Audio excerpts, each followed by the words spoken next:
CTV's Ottawa Bureau Chief Graham Richardson takes us through the steps that got us to this stage. Graham.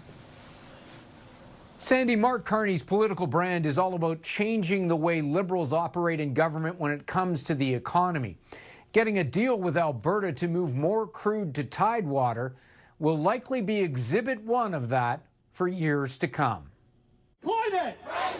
After years of opposition and protest, pipeline politics are changing. What seemed entirely unlikely just 18 months ago is now one major step closer. Are you willing to allow a new pipeline? The Prime Minister not confirming it, but sources telling CTV News his government and Alberta are set to announce a deal on a new pipeline. Prime Minister Mark Carney and Danielle Smith are meeting in Calgary to announce the next step in their landmark energy pact, a deal that could unlock one of the largest infrastructure projects in Canadian history. The announcement centers on industrial carbon pricing and advances the conditions required to build a bitumen pipeline to Canada's west coast. Both leaders confirmed the event on May 14th, describing it as a further implementation of the Memorandum of Understanding their governments signed in November 2025. The MOU committed both governments to a series of conditions that, when met, would clear the path for a new oil pipeline from Alberta to the British Columbia coast. The carbon pricing component announcement is specific and documented. A source with knowledge of the discussions has said the leaders are expected to reveal a plan for Alberta to raise its emission price to $130 per ton by 2040. Last year, Alberta froze its industrial carbon emission price at $95 per ton. The agreement would bring Alberta's industrial carbon price path into alignment with the federal framework, a requirement that Ottawa has maintained as a non-negotiable precondition for the pipeline. The jump from $95 to $130 per ton by 2040 represents a significant concession from Alberta, which had frozen its price precisely because the energy sector argued higher carbon costs would undermine competitiveness and deter investment. The relationship between the carbon pricing agreement and the pipeline approval is not incidental, it is structural. Carney has stated the conditions explicitly. For a pipeline to be built, the industrial carbon price has to be on this path to increase in Alberta. Secondly, there has to be the Pathways project, Carney told Global News in December. And on Thursday, ahead of the Calgary announcement, Carney made the second condition equally unequivocal. No pathways, no pipeline. The Pathways Initiative is a 400-kilometer-long carbon capture and storage pipeline that would transport CO2 captured at oil sands facilities to an underground storage hub near Cold Lake. It would be funded largely by industry, the Oil Sands Alliance, a consortium of Canada's largest oil sands producers. The Pathways project is designed to reduce oil sands emissions by 22 megatons per year. Carney has described the arrangement as a grand bargain, increased oil production, and a new West Coast pipeline in exchange for meaningful emissions reductions through carbon capture, achieved through a combination of higher carbon pricing and industry-funded CCS infrastructure.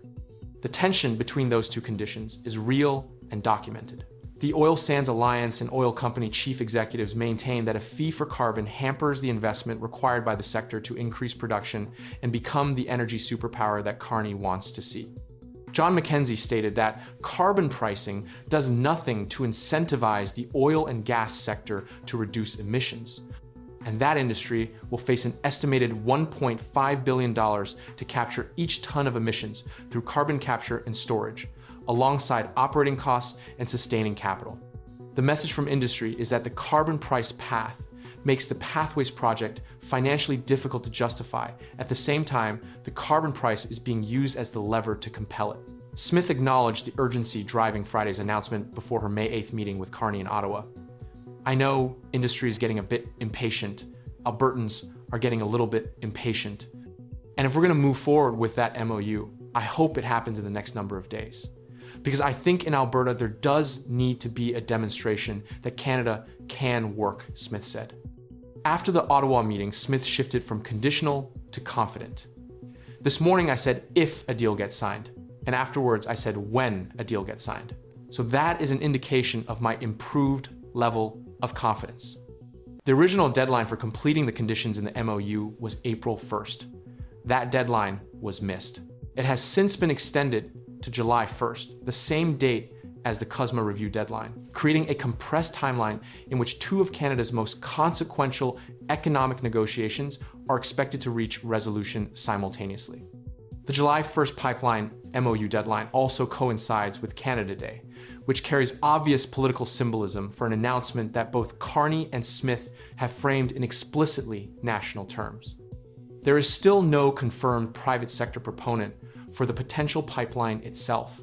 The MOU commits the two governments to the conditions and approvals framework, but a pipeline requires a company to build it and finance it.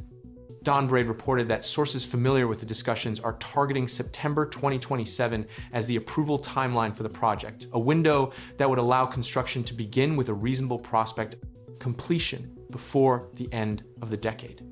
That timeline is aggressive by Canadian pipeline standards, but it is consistent with the accelerated approvals framework that Carney has been advancing through legislative changes to speed review processes for projects deemed in the national interest. David Eby has also signaled concerns about the deal's terms.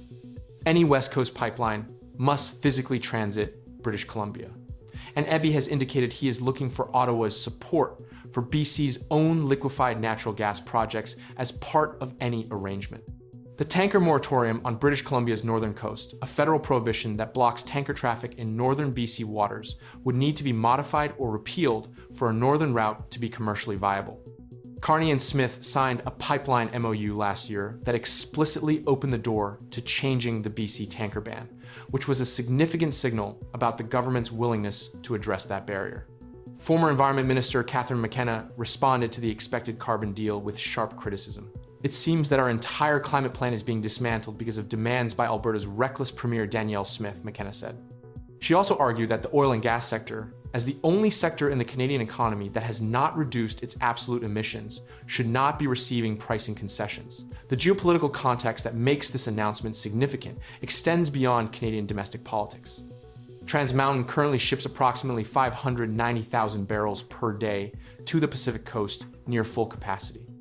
A new Alberta to BC pipeline, if approved and built, would add significant additional export capacity directed at Asian buyers paying Brent-linked prices rather than American buyers paying the discounted WCS-WTI spread.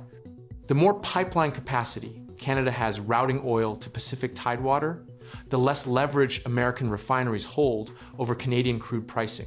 The announcement Carney and Smith make in Calgary on Friday, May 16th, either advances that project or reveals how far it still has to go. The political significance of Carney and Smith standing together in Calgary cannot be separated from the Alberta separatism context that frames it. Earlier this week, a provincial judge threw out a petition that sought to place a separation question on the ballot, ruling it should never have been issued, and that Smith's government had neglected its duty to consult First Nations. Smith has said the province will appeal.